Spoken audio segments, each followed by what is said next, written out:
नमस्कार प्यार मित्रहरू। जीवनको यात्रा भन्ने 3 मोडाको एउटा कविता वाचन गर्नेछु।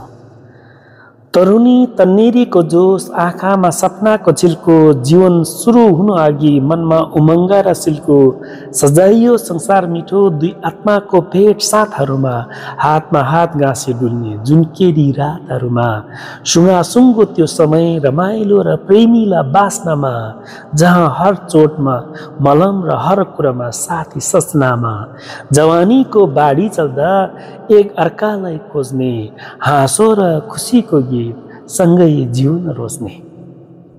ठुङ्गाठुङ्गा अब कराउने।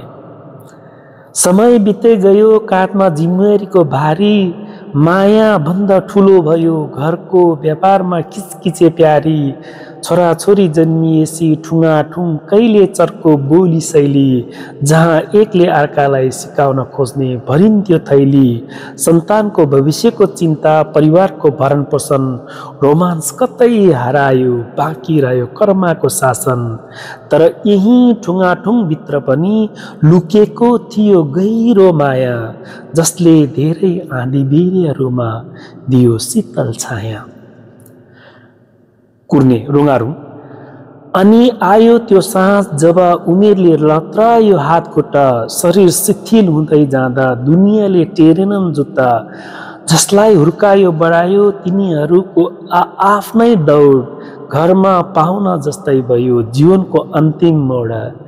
रुङारुङको बेला रोग र एक्लोपनले सताउँदा, पुरानो मायाको मात्र याद आउँछ मनमा भक्कनेर अडाउँदा, दुखाइमा सहारा दिने गुनासो सुन्ने कोही हुन्नन्, फेरि त्यही दुई वृद्ध आत्मा मौनतामा कुरा गर्छन्।